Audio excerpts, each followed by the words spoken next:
esta hora aquí en Mega Noticias. Vámonos a debate para entender este asunto. Invitamos a Claudia de Buenuna, socia de bufete de Buen y expresidenta de la Barra Mexicana de Colegio de Abogados, y Daniela Arias, coordinadora del Laboratorio Electoral. Claudia, Daniela, gracias por estar aquí con nosotros.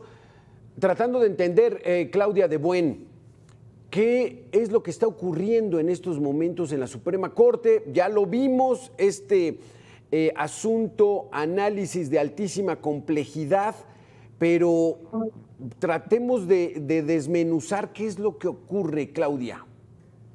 Sí, con mucho gusto. Me da enorme gusto saludarte y estar en tu canal, y desde luego saludo con mucho afecto al público y a Daniela Arias, desde luego. Mira, no es nada más el proyecto del ministro lo que está en juego, el del ministro Juan Luis, Juan Luis. González Alcántara y Carranca. Es un poco largo el nombre.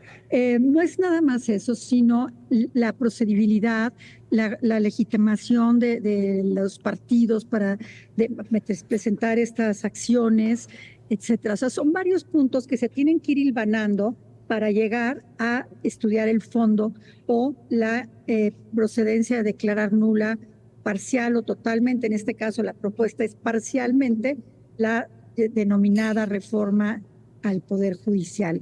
Entonces, ya hay votación en cuanto a que sí tiene legitimidad los partidos políticos. ¿Por qué? Porque sí se trata de una reforma, y ahorita claro que Daniela nos va a aclarar mucho mejor este punto, sí se trata de una reforma que tiene tintes electorales, dado que se está pasando de ser una elección directa por parte del Senado o, en su caso, del presidente de la República, como sucedió con la ministra Lenia Batres, a una elección popular, como es la que está prevista en esta reforma. Entonces, eso ya se resolvió y se dice, sí tiene, digamos, la presidenta Sheinbaum hablaba de personalidad jurídica, y no se trata de personalidad, sino de legitimación. Es decir, sí pueden promover esto. Y ya ahorita están viendo si tienen... O sea, aquí vamos a detenernos tantito, por favor, Claudia. Entonces, este punto favorece a la reforma judicial desde el punto de vista de que sí los legisladores pueden hacer que el Poder Judicial sea electo por medio del voto popular. ¿Eso quiere decir? No, por el contrario, este punto determina que sí se puede impugnar la reforma por parte de los partidos políticos. O sea, la oposición. La oposición la puede impugnar. Es que dicen partidos políticos, pues es que los partidos políticos de Morena y sus aliados fueron los que la aprobaron. Entonces, el punto está claro. Los partidos políticos integrantes del Congreso de la Unión, en este caso en particular la oposición, sí tiene la facultad de impugnar una reforma como la que aprobó Morena y sus aliados. Ahí vamos, ¿no? Asimismo, de la legislatura de uno de los estados de la República. Okay. Entonces, ahí está diciendo, sí tienen la legitimación para impugnar. Hasta ahí. ¿Qué fue lo que hicieron, no? ¿Qué fue lo que hicieron? Algunos partidos la impugnaron, y por eso está en la Corte, porque parte de las impugnaciones vienen de los propios partidos de oposición en la Cámara. Exacto. Exactamente, así es. Y ese es el punto que se discutió y que ya se determinó. Y ahora, bueno, se está determinando la procedencia o no de la acción de inconstitucionalidad. Sí. Y bueno, todos estos... Vamos a pasar, Claudia, permíteme pasar con Daniela con este punto, con esta el aval que da la Suprema Corte a los partidos políticos, incluidos los de oposición, a impugnar una reforma como la que estamos en cuestión. Adelante, Daniela. Bueno, pues en realidad lo que estamos viendo, de entrada muchas gracias por la invitación, pero con esta discusión lo que estamos viendo es el papel del tribunal en la revisión de reformas constitucionales, ¿no? Creo que la pregunta en la que se han tratado de centrar, las discusiones no solo en este momento en el Pleno, sino fuera del Pleno, en redes sociales, incluso en este tipo de foros, es si una reforma constitucional puede ser inconstitucional, ¿no? Y entonces parte de los debates que se han dado aquí en la discusión del día de hoy es a ver si sabemos que es una reforma que tiene algunos tintes electorales, si sabemos que es una reforma que viene aprobada en términos de procedimiento de manera correcta por parte del legislativo y el ejecutivo, pero hasta qué punto que contravenga contra ciertas disposiciones o ciertos sentidos que vienen de nacimiento en la Constitución, rompe, digamos, con el orden que se conoce, con la división de poderes, con los contrapesos. Entonces, esa vialidad que le dan a los partidos políticos y también a congresos minoritarios es para decir, ok, tenemos que escuchar a las minorías también y tenemos que poner a discusión pues el fondo de las cosas que se están aprobando por esta mayoría pues que existe en este momento en el legislativo junto con la titularidad del ejecutivo, ¿no? Aquí, vámonos entonces al siguiente punto, Claudia de Buen. Y en estos momentos se está considerando un giro en la Suprema Corte porque pueden considerar invalidar la reforma judicial con 6 votos. El mismo decreto lo define. Las resoluciones de la Suprema Corte de Justicia solo podrán declarar la invalidez de las normas impugnadas siempre que fueren aprobadas por una mayoría de cuando menos 6 votos. ¿Qué es esto? Perdón, ¿eso lo están diciendo ahora? Y hay un receso. Y van a proponer un receso. Sí, hay un receso. Ajá. Okay. Hay un receso Pero en este momento. Iban a votar el segundo punto, que era el de la procedencia. Sí, justo tengo así que todos los mensajes en este momento sobre la procedencia y entiendo que la votación iba a quedar 7-4. Entonces, la ministra presidenta dijo que había que revisar si la mayoría se podía obtener con solo 6 votos en vez de los 8 que se hacía antes, ¿no? Y es que están votar la procedencia. Constitucional. ¿Cómo es esto? ¿Cómo es esto, Daniela? ¿Qué era el punto en específico el que iban a votar ahorita? Bueno, creo que esa parte más legal, que sí me gustaría que Claudia la explicara, porque Claudia, creo que lo anterior lo hizo mucho mejor. Ándale, a ver, Claudia, entonces, en estos momentos, ¿cuál era el tema? Lo que se tiene que votar es si la Suprema Corte tiene la capacidad de ver, de verificar, de entrar en el estudio de la controversia. O sea, por un lado ya se determinó si los partidos tienen legitimación y el Congreso, si no me equivoco, es de Zacatecas o de Aguascalientes, perdón la confusión, pero es demasiada información ahorita. Y ya se determinó que sí. Ahora sí es procedente la impugnación, o sea, estas acciones que se están promoviendo, si son procedentes o no, y es lo que se está determinando. Una cosa en cuanto al número de votos, es muy claro que para este tipo de determinaciones se requiere de 6 votos nada más, porque no estamos hablando de una reforma constitucional todavía, estamos hablando de la procedencia. Ya, exacto. Entonces, por eso son 6 votos mínimo, porque es la mayoría simple. Son 11 más 1, 6. O sea, por eso. Ahora, esto de que si se determina la nulidad de la reforma por 6 votos o por 8, eso ya no sé, no he estado escuchando porque los últimos 20 minutos ya no estuve escuchando, estoy en un evento, se puede ver un poquito el ruido, me disculpo. Entonces, esto último ya no lo sé, pero yo considero y siempre se ha considerado, me puedo equivocar desde porque no he oído los argumentos, que son 8 votos para el punto definitivo de la reforma constitucional. Exacto. De si se tiene, pues se declara la nulidad parcial o total o se confirma. Eso creo que debe ser.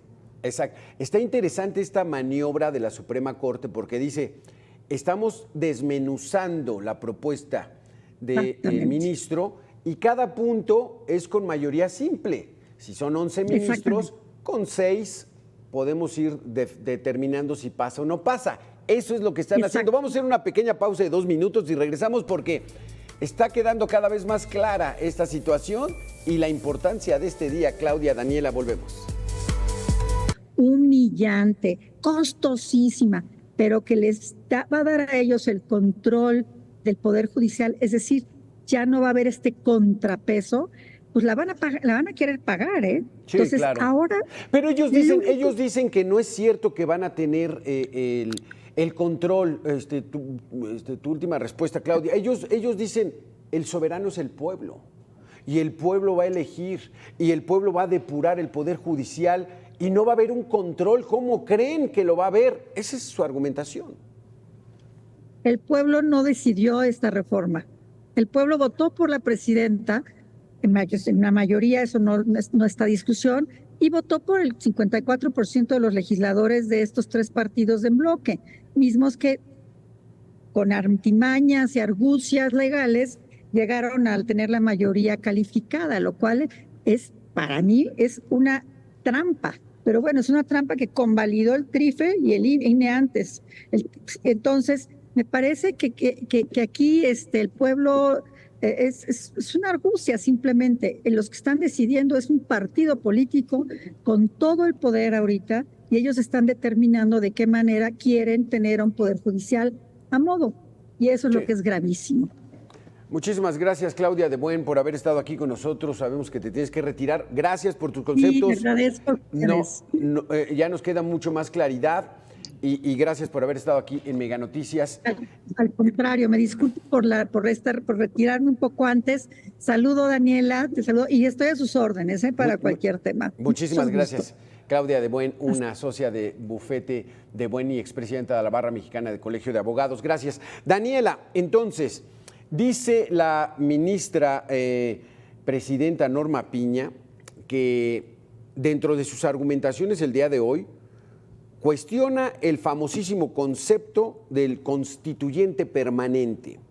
Dice, esto se entiende como un poder absoluto al Congreso de la Unión y que eso no lo debe haber en una república. Dice que ella incluso en su rol de modificar la Constitución debe respetar los principios, pero está poniendo ya en duda ese argumento que está estableciendo el régimen actual de que los diputados tienen la absoluta posibilidad de hacer lo que quieran con la República, con los tres poderes de la Unión, el Poder Ejecutivo, el Legislativo y el Judicial. ¿Va por ahí también esta discusión, Daniela? A ver, en una república como la que se tiene en México y la que se tiene en la mayoría de las democracias latinoamericanas, existen tres poderes que sirven como contrapeso. Cada uno es autónomo en sus decisiones y cada uno debe servir de revisor de lo que hace el otro, ¿no? Al final del día cada uno tiene sus facultades y cada uno tiene sus capacidades y se tienen que respetar entre ellas. Esta reforma constitucional, por más de que se quiera negar, se tiene que entender como lo que es, un cambio de base de cómo se conforma un poder de la Unión en México, ¿no? Por supuesto que la Constitución se puede modificar, por supuesto que esto puede llegar a partir de acuerdos, a partir del voto popular, pero también es verdad que se tienen que tener ciertas garantías. Esas garantías no vienen solamente de la división de poderes y de la necesidad de que sigan divididos y que sean autónomos los unos de los otros, sino de compromisos que México ha adquirido con tratados internacionales que lo que buscan es justamente garantizar esta independencia, garantizar esta autonomía y sobre todo evitar que haya un abuso por parte de alguno de esos poderes. Entonces, en realidad lo que se está discutiendo en este momento es si puede ser o no puede ser inconstitucional, si puede romperse un poco la forma en la que un poder se organiza internamente o no.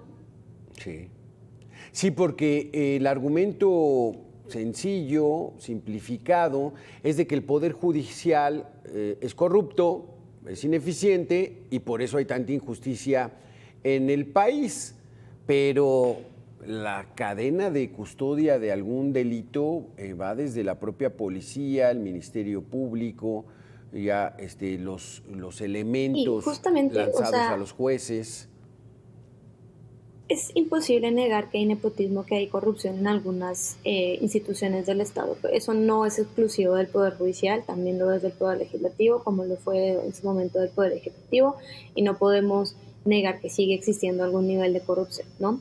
Pero la mayoría de las acusaciones que se están haciendo contra el Poder Judicial actualmente no son ni siquiera parte de su competencia, sino competencia de fiscalías y de otros organismos de seguridad o de procuración de justicia que diferente que ni siquiera se están mencionando, no se están atendiendo esos problemas, ¿no? Entonces, por ejemplo, las fiscalías no están siendo revisadas, su trabajo, la forma en la que hacen investigaciones, la forma en la que permiten que se venzan plazos, tampoco se está revisando, ¿no? Entonces, hay que poner la discusión sobre el lugar correcto otra vez, que es, ok, si lo que se está atacando son ciertas competencias, hay que volver a revisar la Constitución, hay que volver a revisar las leyes y determinar cuáles son los actores que realmente son los causantes de los problemas que estamos denunciando, no simplemente buscar a quienes han sido un contrapeso para nosotros y hacerlos responsables de cosas que no son su competencia.